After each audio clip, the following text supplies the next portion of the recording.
हाल ही में जो लेटर जारी किया गया है डॉक्टर एसीएस सिद्धार्थ जी के द्वारा वो शिक्षकगण के लिए काफ़ी आश्चर्यचकित कर देने वाला है, क्योंकि यह स्थानांतरण से संबंधित यह लेटर काफ़ी सवाल खड़े करता है अपने आप में।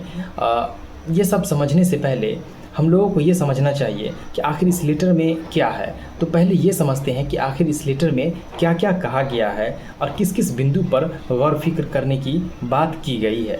तो सबसे पहले ये समझते हैं कि आखिर इसका हेडलाइन क्या है। हेडलाइन विषय के संबंध में लिखते हैं कि शिक्षकों को स्वयं स्थानांतरण करने की सुविधा उपलब्ध कराने के संदर्भ में, मतलब कि शिक्षक यहाँ पर खुद से स्थानांतरण करेंगे, इनका बीच में कोई और नहीं होगा। और जो वहाँ से सरकारी इस चीज़ों जो करती थी और जो सॉफ्टवेयर के माध्यम से जो चीज़ें होती थी वो नहीं आएगी बीच में। वो आपको, मतलब आप पर ये जिम्मेदारी बनती है कि और आप ही करेंगे इस चीज़ को। तो कैसे करेंगे, इस चीज़ों को समझते हैं कि राज्य सरकार के द्वारा विभिन्न चरणों में शिक्षकों का स्थानांतरण किया गया है। यह भी देखा गया है कि शिक्षकों का 400 किलोमीटर की दूरी से 30 किलोमीटर की दूरी पर पदस्थापित होने के बावजूद वे संतुष्ट नहीं है। ये बात बिल्कुल सही है कि संतुष्ट नहीं है। बहुत सारे लोग ऐसे शिक्षक भी हैं जिनका बहुत नज़दीक हुआ है और बहुत सारे ऐसे शिक्षक हैं जिनका स्थानांतरण बहुत दूर दूर भी हो गया है। तो वो कभी काफ़ी नाखुश हैं इस चीज़ों से, क्योंकि उनका ट्रांसफ़र अपने मनचाही जगह पर नहीं हो सका है। तो इसी के संदर्भ में वो आगे लिखते हैं कि कुछ शिक्षकों का स्थानांतरण तो हो गया, परंतु वहाँ कोई शिक्षक पदस्थापित नहीं हो सके। और कुछ विद्यालय में जो स्थानांतरण हुआ वहाँ से खाली तो हो गया विद्यालय, लेकिन वहाँ पर स्थानांतरण शिक्षकों का नहीं हो सका। अपनी रुचि नहीं दिखलाए उस विद्यालय में स्थानांतरण के लिए। इस वजह से विद्यालय भी काफ़ी, कुछ विद्यालय में ज़्यादा शिक्षक हो गए, कुछ विद्यालय में कम शिक्षक हो गए, जिससे यह मात्रा असंतुलित हो गया है, जिससे ये सुचारू रूप से चल नहीं सकेगा। इसी के संदर्भ में वह आगे लिखते हैं कि स्थानांतरण की वजह से विद्यालयों में रिक्त पदों को भरने की चुनौती राज्य सरकार की हो गई। ये बात बिल्कुल है। ये सिर्फ एक प्रकार की चुनौती सामने खड़ी होकर आ गई है कि इसे हल किया जा सके। अतः यह निर्णय लिया गया है कि सभी स्तर के राज्य के सभी शिक्षकगण को अपना स्थानांतरण कर विद्यालय का चयन स्वयं करने का मौका दिया जाए। अब यहाँ पर उन्होंने एक बात कही है कि मैं इसमें अब नहीं आता हूँ कि मैं आपका विद्यालय अपने मर्ज़ी से करूं। आप अपना विद्यालय खुद के मर्ज़ी से करें, ये देख कर करें कि आपको कहाँ करना है। लेकिन उसमें बहुत सारे नियम उन्होंने लगाए हैं। क्या नियम लगाए हैं, चलिए जानते हैं।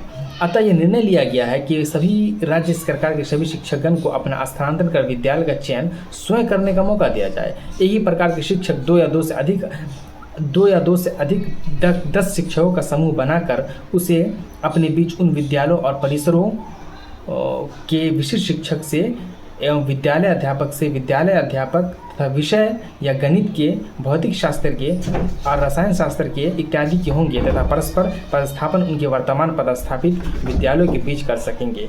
इनका पूरा मतलब मैं आपको समझाता हूँ कि इन्होंने ये कहा है कि आप जो अपना ट्रांसफ़र कीजिएगा, इसमें ये नियम लागू होगा कि मान के चलिए कि कम से कम 2 आदमी तो होना ही चाहिए। अगर आप जाना चाहते हैं, आप अपनी मनचाही जगह पर, मान के चलिए, ठीक है, तो वहाँ पर आप अकेले नहीं जाएंगे, वहाँ से कोई आपकी जगह पर आएगा तो आप उनकी जगह पर जाएंगे। तो पहले तो ये देखना होगा कि कौन ऐसे शिक्षक कौन हैं जो आपके यहाँ के हैं, जो वहाँ जाना चाहते हैं, ठीक है, और आप वहाँ से यहाँ आना चाहते हैं। तो ये देखना होगा। और इसमें क्या नियम है कि कम से कम 2 शिक्षक की आप उनको यहाँ बुला लें और आप उनकी जगह पर चले जाएँ, और अधिकतम 10 शिक्षक। और 10 शिक्षक से क्या तात्पर्य है मैं आपको समझाता हूँ। मान के चलिए कि आपको जाना है एक स्थान पर, आपको जाना है, ठीक है, तो फिर आपको वहाँ पे खाली नहीं है, ठीक है, कोई वहाँ जहाँ पर से आप जाना चाहते हैं वहाँ पर कोई आना नहीं चाहता है, ठीक है। ऐसे में क्या करेंगे आप कि वहाँ उसके नज़दीक में जो शिक्षकगण होंगे, जो आपके शिक्षक साथी होंगे, वो दूसरे स्कूल में जाएंगे और दूसरे स्कूल वाले तीसरे स्कूल में जाएंगे, तीसरे स्कूल वाले चौथे स्कूल में जाएंगे, और इस तरह से ये प्रक्रिया होगा। और अधिकतम 10 बार इस तरह से आप कर सकते हैं। और एक शिक्षक के ट्रांसफ़र के लिए 10 तरह से आप इसको कर सकते हैं, मतलब कहने का ये है। तो जो भी शिक्षक स्थानांतरण चाहते हैं वे ई शिक्षा कोष में लॉगिन कर एवं उनके जिले में स्थानांतरण के इच्छुक शिक्षकों की सूची देख सकेंगे। वे अपने विषय और कैटेगरी के ट्रांसफ़र के इच्छुक पूरे पंचायत, प्रखंड और अनुमंडल जिला की सूची भी देख सकेंगे। इस प्रक्रिया में कोई शिक्षक 2 या 2 से अधिक अधीनस्थ 10 वैसे शिक्षकों का चयन कर सकते हैं जो पारस्परिक स्थानांतरण के इच्छुक हैं। OTP के माध्यम से संबंधित शिक्षकों का मोबाइल नंबर प्राप्त हो सकेगा जिनसे संपर्क कर वे अपने इच्छित विद्यालय का चयन कर सकेंगे। स्थानांतरण का आवेदन ई शिक्षा कोष के माध्यम से दिया जाएगा। ई शिक्षा कोष में OTP के माध्यम से सत्यापन होने के 3 दिन में स्थानांतरण आदेश निर्गत हो जाएगा। स्थानांतरण आदेश निर्गत होने के पश्चात 7 दिनों के अंदर अपने व चयनित विद्यालय में योगदान करना अनिवार्य होगा। यदि पूरे समूह में एक भी शिक्षक अपना योगदान करने से इनकार कर देते हैं तो सभी स्थानांतरित शिक्षकों का स्थानांतरण आदेश रद्द कर दिया जाएगा।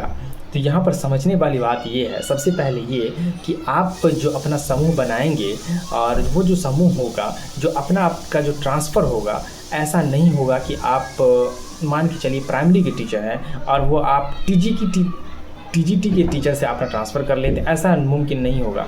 सबसे पहले तो आप प्राइमरी के टीचर हैं तो आपका स्थानांतरण भी प्राइमरी के टीचर से ही होगा।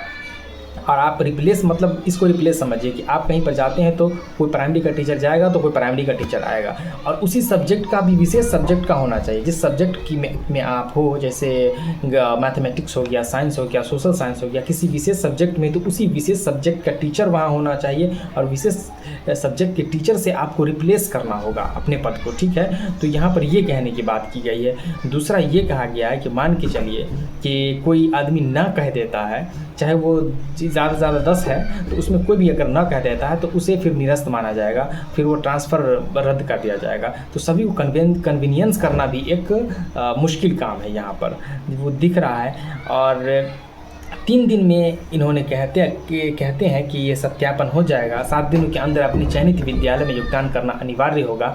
तो मतलब इनका जो प्रक्रिया का विस्तृत अनुदेश अलग से निर्गत किया जाएगा। चूँकि जून महीने में विभिन्न तिथियों का स्थानांतरण किया गया, इसीलिए विशेष स्थिति में यह व्यवस्था 10 जुलाई से पूरे जुलाई के माह के लिए उपलब्ध रहेगी। यह व्यवस्था में राज्य मुख्यालय अथवा जिला स्थापित समिति को कोई भूमिका अथवा कोई हस्तक्षेप नहीं रहेगा। इनका कहना है कि इसमें कोई दूसरे का कोई हस्तक्षेप नहीं होगा, ये शिक्षकगण ही करेंगे इसको, और इनका बीच में कोई ये नहीं होगा।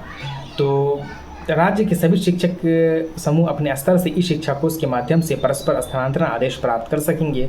अनुरोध है कि इस व्यवस्था से सभी शिक्षकों को अवगत कराया जाए। आपके बगल में जो दिख रहा है ये लेटर है, आप इसे खुद से भी पढ़ सकते हैं और ग्रुप में भी देख सकते हैं आप इसे।